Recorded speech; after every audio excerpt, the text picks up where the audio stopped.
Hello dudes, how you doing? Just thought I'd do an update. I'm not sure if I'll put this out on any of the channels or just the private update for Patreon, who knows. I got the car back from the garage the other day.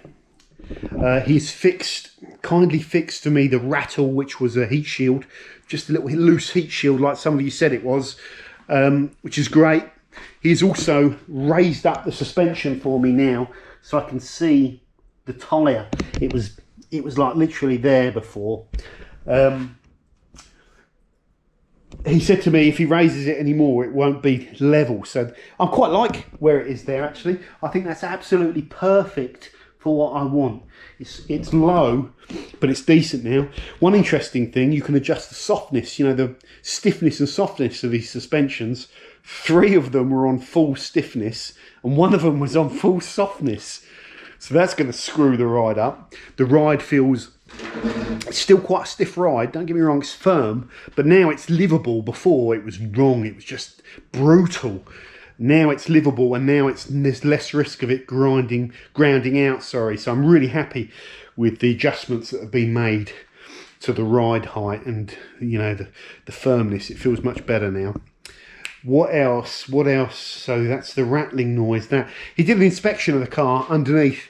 The subframe was the thing that was picked up in the MOT as being kind of rotten, you know, or starting to be crusty. And yeah, basically he said the subframe will be okay for probably a few years, but it's not worth saving. You could take it off and blast it down and powder coat it, but it's probably cheaper to get one that's in better condition that's been powder coated and stick that back on. Ideally a complete subframe with all the gubbins on it as well, to save, you know, doing the rest of them, because there's some other, I think there's some other bits under there that are a bit crusty. So that's a job that I'll probably do within the next 12 months, is look for a powder coat subframe. There's loads of them out there. What else? That was it. I think that was it. I'm going to take the car back to the garage. The problem with this is it's got a funky old, I think it's called 20 pin. It's the round ODB connection, and this gets a bit complicated, all this stuff.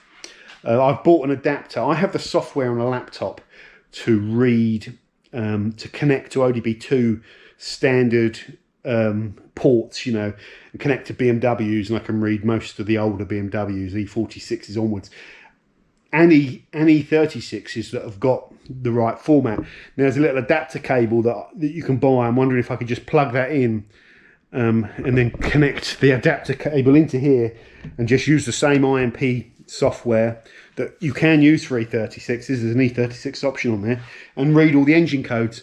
My mechanic is also researching it because he's got loads of scanners, but nothing for this decan, so he can get it working, but it just needs a bit of time.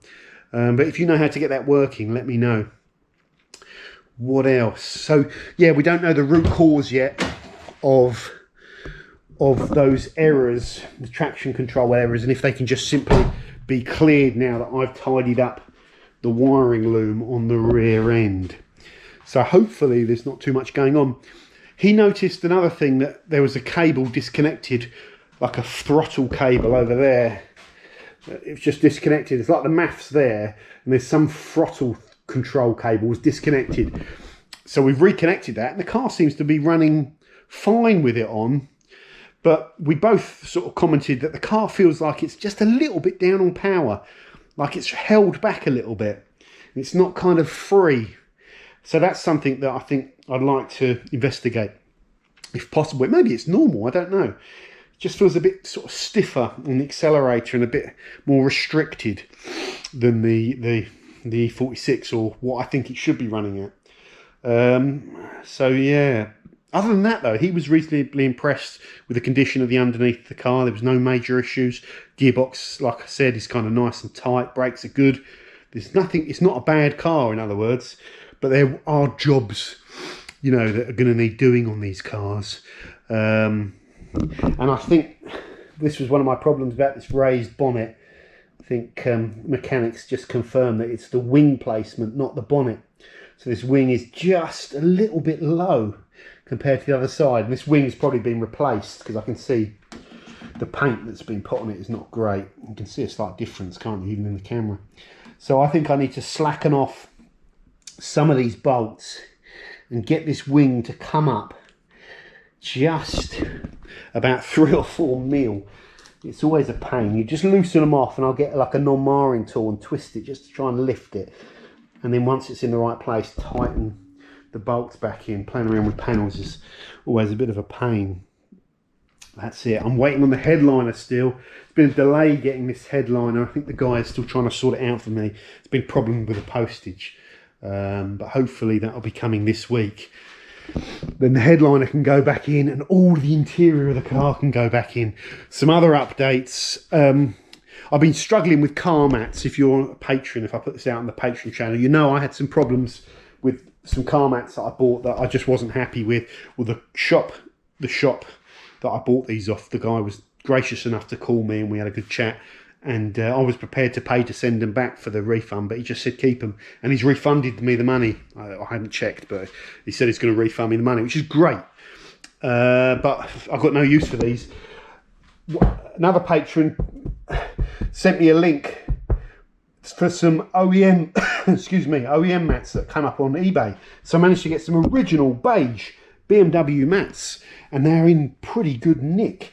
Paid 35 quid for them. Now I can get those stains out. I'm not sure where they are, but I'll get them out. Condition is pretty good, even the driver's side one. The problem is the colour match is a bit wonky. Look at that. So I'm wondering if these are actually grey. I thought there was only black, anthracite and beige, but I think there's some other funky matte colours. I'm wondering if these are like hazelnut or some other colour, but they're definitely different to my beige interior. But how many of these can I buy? This is the second set, sorry, that I bought, and this is a no return eBay thing. So you know they are kind of as described, second-hand mats, but I'm just not 100% sure if these are actually the BMW beige and not some different. They might even be grey. Very hard. So who knows? There's no part number on them.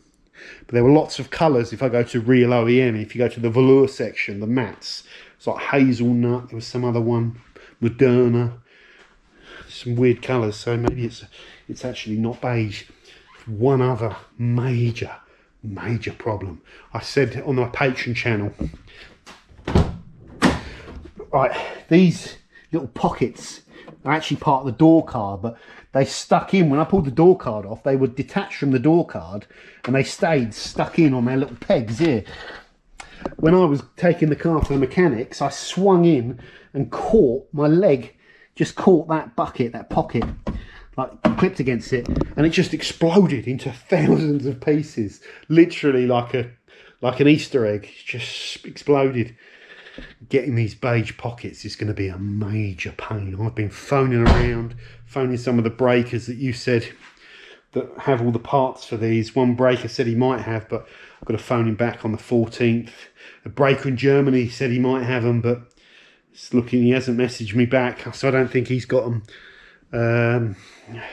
I might have to get a black pocket. I think I can get a black pocket and get it sprayed brown. Oh, it's going to cost me a fortune, all this, just because I caught this little crappy bit of plastic.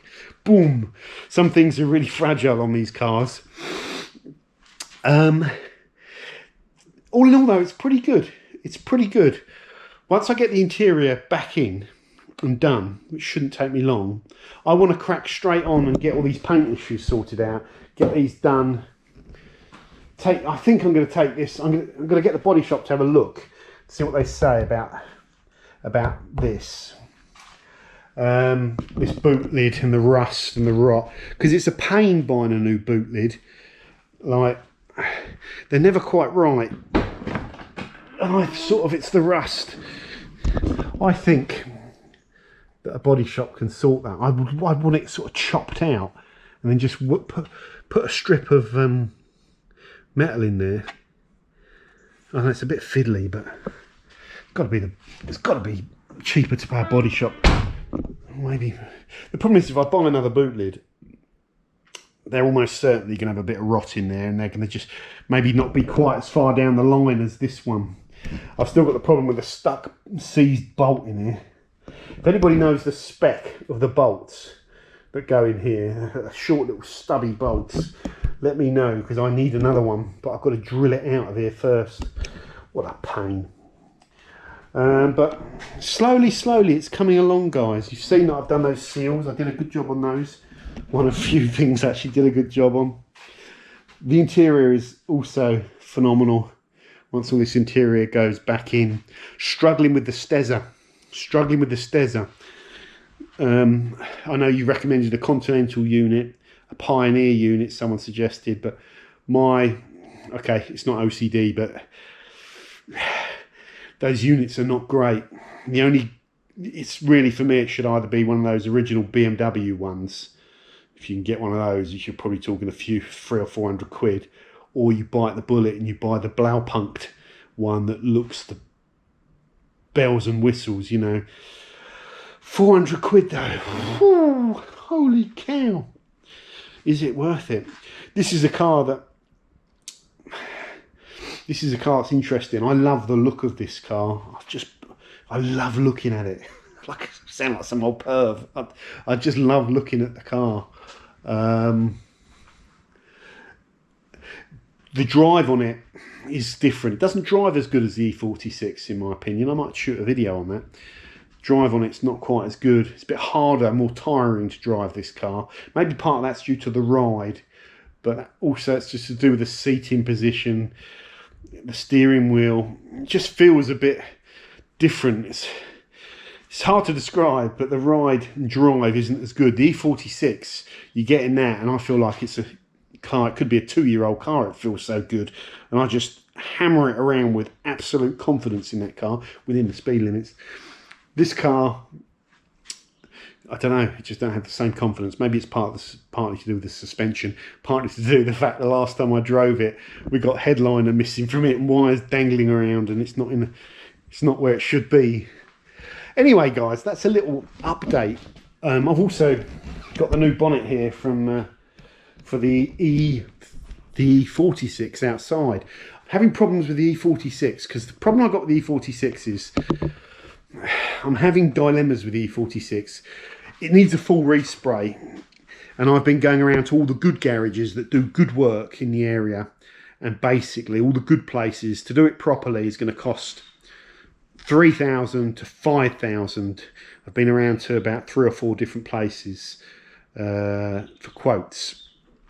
So the cheapest quote was 3,000 to 4,000, not 3,000. So that's probably likely to be closer to 4 grand. And that is glass out, you know, back to paint on some areas because we've got that wonky roof. And that's doing it all properly. I can't spend 4 grand respraying that car. It's only a £2,000 car.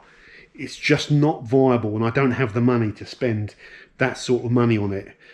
It needs about £2,500 of mechanical upgrades, new suspension, some little issues at the back, some of the brake lines corroding, the little mount points for the brake lines corroding. I think it's got a wheel bearing fault. It needs about 2.5 grand thrown at it mechanically. Then throw 4 grand at the paintwork. That's 6.5 grand. It's just too much money for that sort of car. But I'm committed now. So what I've got to do is try and find somewhere that will respray it to a good standard, not a really top standard. You can't pay peanuts and expect miracles. There's a compromise if you go cheap. I've said this before. Lots of people always say my mate can do a respray for £1 grand. I don't want a grand respray.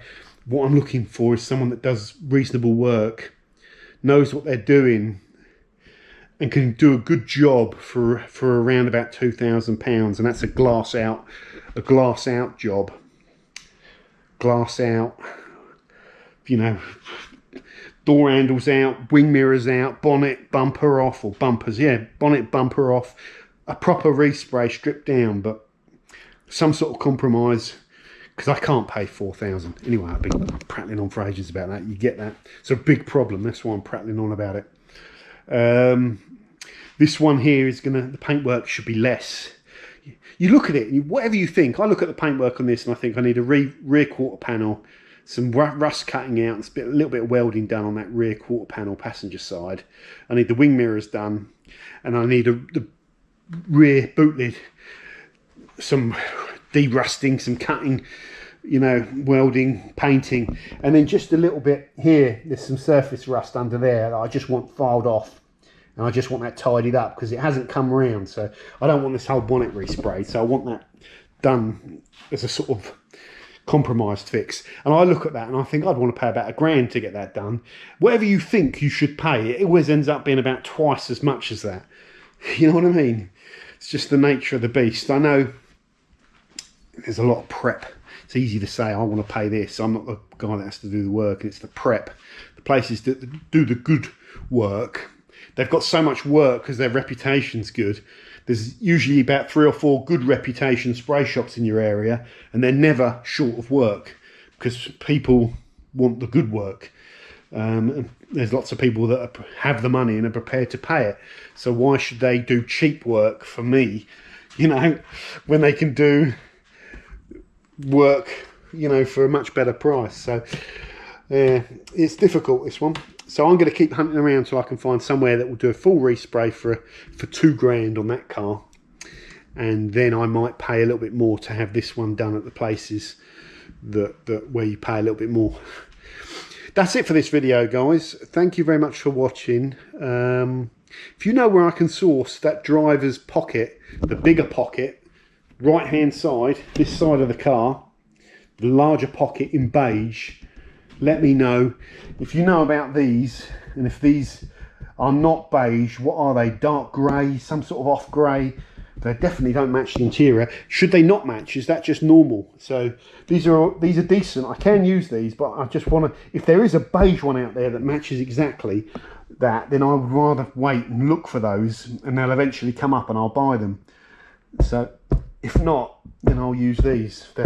They are in great nick for 22-year-old floor mats, and the quality is just better. You don't get that disintegrating rubber, you know, and it's just better. It's nicer carpet. Really good, these. Like one of you guys said, you can't beat OEM. You really can't.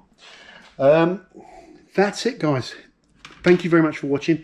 It's a good little update on the car. Lots of content to come on the Forensics Detailing channel. Show your support, guys, if you're watching by subscribing. I know most of you have, but you know, it means a lot to me if you're a subscriber rather than just a viewer. And by hitting subscribe, you'll get, all it means is you get notification of the videos. One other thing, we have the Patreon page. Do not forget about that, guys, because that is the thing that has kept this channel going. I'm a veteran YouTuber now. I've been doing it for 5 years. It is hard to keep the momentum of making videos going after year after year after year. There's a lot of people doing YouTube. There's not that many been doing it continually for 5 years, because it's not always worth your time doing videos. That's the thing. The thing I've learned is I have to be able to balance doing the big edit videos with these informal ones, which I enjoy shooting. That's the little secret for me, is to try and keep the enthusiasm going. And doing the backup forensics channel, Forensics Unplugged, has been really, it's worked basically. It's done what I wanted it to do, and it's restored the fun of doing the channel for me, and it's growing. It's growing really quickly. I think we've got about 250,000 people watching the Unplugged channel a month now, which is phenomenal. But the channel does need support, guys. So if you do get some value out of the product recommendations, join me on that Patreon page for as little as $1 a month. That automatically gets converted to whatever currency. So it costs you 75p. It'll PayPal 75p if you're out in the UK. They're changing that as well, because that causes people a lot of confusion. So soon I'll be able to say you can join Patreon for as little as £1 a month, and it will take £1. And I have different tierings if you want different things. The other popular tiering is the product contest. So once a month I do a contest, and whoever wins that, I give that away a prize. So usually some detailing products. I've got a few hoodies left over, some rack sacks, some forensics branded rack sacks, some decals. Bert's just sent me a box load of PVD magazines. So very kind of Bert. This is the latest volume 11 of PVD, so I'll do a proper video on that at some point, so you can go and you know what's in there and you can go and buy it. So okay guys, take care, see you soon on the Forensics D channel. Bye for now.